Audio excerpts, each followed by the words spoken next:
ఈ ప్రపంచం నీలాంటి వాళ్ళ కోసం కాదు. ఎంత పొగరే నీకు. ప్రతిసారి నువ్వే కరెక్ట్ అనుకుంటే నేనేం చేయలేను. ముందు నీ సంగతి చూసుకో. ఈ లోకంలో బతకాలంటే కొంచెం లౌక్యం తెలియాలి. నీ ముఖం అద్దంలో చూసుకున్నావు నువ్వు? హలో చూడు, ఇటు చూడు. ఈసారి కూడా తక్కువ మార్కులు వచ్చాయని బాధపడుతున్నావా? పోయినసారి ఇదే మొహం పెట్టినావు, ఈసారి ఇదే మొహం పెడుతున్నావు. అయినా ఎకనామిక్స్ నీకు సరిపోదని తెలిసి కూడా ఎందుకు తీసుకున్నావే? నన్ను చూడు, ఎకనామిక్స్ అంటే చాలా ఇంట్రెస్ట్ ఉంది, అందుకే నాకు ఎక్కువ మార్కులు వచ్చినాయి. నువ్వే కరెక్ట్ అనుకుంటావెందుకే? ప్రతిసారి నువ్వే కరెక్ట్ అనుకుంటే నేనేం చేయలేను. చెప్పేది వింటున్నావా? హలో, ఎవడో కాన్కిస్కాగాడు చెప్పిండని, ఎవడో ఫాల్తుగాడు ఫోర్స్ చేసిండని ఈ సబ్జెక్ట్ తీసుకున్నావు. నువ్వేం మంచి పని చేయలే. కనీసం ఒక మాటని అడిగినావే నువ్వు నన్ను? సరే, అయ్యిందేదో అయ్యింది, కానీ ఇంకోసారికైనా ఇలాంటి తిక్క పని చేసే ముందు నన్ను ఒక్కసారి యాద్ చేసుకో.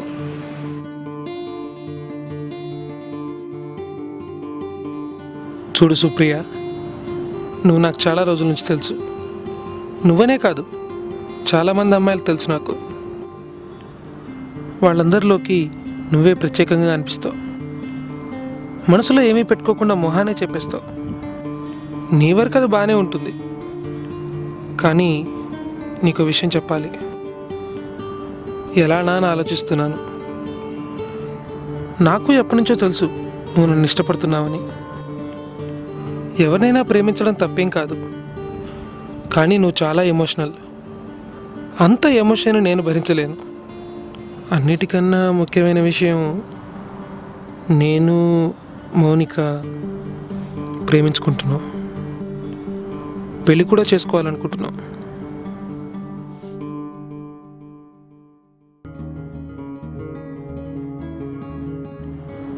నువ్వు ఆ ఏడుపు మొహం పెట్టకు.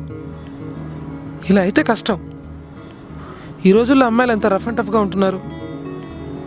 నువ్వు ఇంత ఎమోషనల్ అయితే అబ్బాయిలు నేను చూసి భయపడి పారిపోతారు. దీనికి ఇంత దూరం తీసుకొచ్చావా? నువ్వే ఆలోచించు.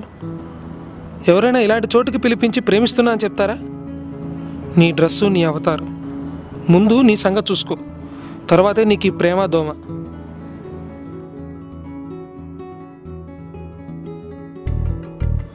నువ్వు ఈ జాబ్ ఏ ముహూర్తంలో అప్లై చేసావు, కానీ నీ టైం అస్సలు బాలేదు. నేను చాలా రికమెండ్ చేశాను వాళ్ళకి నేను ఈ జాబ్లో చేర్చుకోమని, కానీ ఒక్కరికి కూడా నీ ప్రొఫైల్ నచ్చలేదు. నీ ప్రోగ్రామింగ్ స్కిల్స్ బాలేవు, నీ కమ్యూనికేషన్ స్కిల్స్ అస్సలు బాలేవు. నా ఒపీనియన్ ఏంటంటే నువ్వు ఈ సాఫ్ట్వేర్ ఫీల్డ్ వదిలేసి ఇంకేదైనా ఫీల్డ్కి జంప్ అయితే బెటర్. అయినా నువ్వు ఇంటర్వ్యూలో చాలా రూడ్గా మాట్లాడావంట. నేను కూడా నీలో అదే అబ్జర్వ్ చేశా. ఏమో నువ్వు స్ట్రైట్ ఫార్వర్డ్గా ఉంటావని అనుకుంటున్నావేమో, కానీ అది అన్నిసార్లు పనికిరాదు. ఈ లోకంలో బతకాలంటే కొంచెం లౌక్యం తెలియాలి. ఉద్యోగం సంగతి దేవుడెరుగు. ముందు నిన్ను నువ్వు మార్చుకో. నువ్వు గిటార్ వాయించే పద్ధతి చూస్తుంటే అసలు నువ్వు మ్యూజిక్ని సీరియస్గా తీసుకున్నావా, లేకపోతే టైం పాస్ చేద్దాం అనుకున్నావా అనిపిస్తుంది. ఈ ప్రపంచం నీలాంటి వాళ్ళ కోసం కాదు. ఏం వాయించినావు? అది చెవులు పగిలి బుర్ర బద్దలవుతుంది. నీకు వాయించడం కాదు కదా, కనీసం పట్టుకోవడం కూడా రాదు. ఎంత పొగరే నీకు. నీ ముఖం అద్దంలో చూసుకున్నావు నువ్వు? నీ గెటప్, నీ జుట్టు, నీ యాటిట్యూడ్. ఇంకా మాస్టర్ని కలుద్దామనే ఆయనకి వినిపించి మా పరువు తీస్తావా ఏంటి? అసలు గిటార్లో ఎన్ని స్ట్రింగ్స్ ఉంటాయో వాటిని ఎలా ట్యూన్ చేసుకోవాలో తెలుసా నీకు? ఫస్ట్ ఎవరి దగ్గర బేసిక్స్ నేర్చుకో, అప్పటిదాకా నాకు ముఖం చూపించుకో. పోవే పో.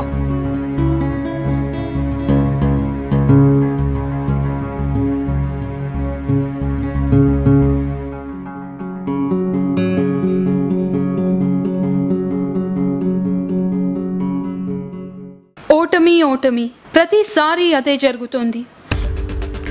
ఈ ఓటమి వల్లనే జీవితంలో ప్రతి ఒక్కరూ నాకు ఏదో ఒక సలహా ఇవ్వడానికి ప్రయత్నిస్తున్నారు. గెలుపుని వాళ్ళ జీవితాల్లో చూడని వాళ్ళు కూడా నాకు సలహా ఇస్తున్నారు. చెడు జరిగిన వాళ్ళకే మంచి విలువ తెలిసినట్టు వాళ్ళకన్నా ఎక్కువసార్లు ఓటమిని చూసిన నాకే గెలుపు గురించి ఎక్కువ తెలుసు అనిపిస్తుంది. ప్రతి ఓటమి గెలుపుకి పునాది, అది నిజం. నాకు పరీక్షల్లో తక్కువ మార్కులు వచ్చాయంటే అది నేను ఎంచుకున్న సబ్జెక్ట్ తప్పై ఉండొచ్చు. నేను ప్రేమించిన వాడు నేనంటే ఇష్టం లేదు అన్నాడంటే నన్ను ప్రేమించేవాడు భవిష్యత్తులో కలుస్తాడేమో. సలహాలు సిఫార్సుల మీద ఉద్యోగం ఎన్నాళ్ళు నిలబడుతుంది? ఉచిత సలహాల మాటలు తూటాల్లా తగులుతుంటాయి నాకు. మనం ఓడిపోయామని మనకి మనం గ్రహించేలోపే సలహాదారులు సిద్ధమవుతుంటారు. గెలుపుకి సూత్రం లేనప్పుడు మరి ఓటమికి వీళ్ళకి సూత్రాలు ఎక్కడివి? అందుకే నేను నిర్ణయించుకున్నాను, ప్రతి ఓటమిలో దాగి ఉన్న గెలుపుని లక్ష్యంగా చేసుకుని సంతోషంగా ఉంటాను.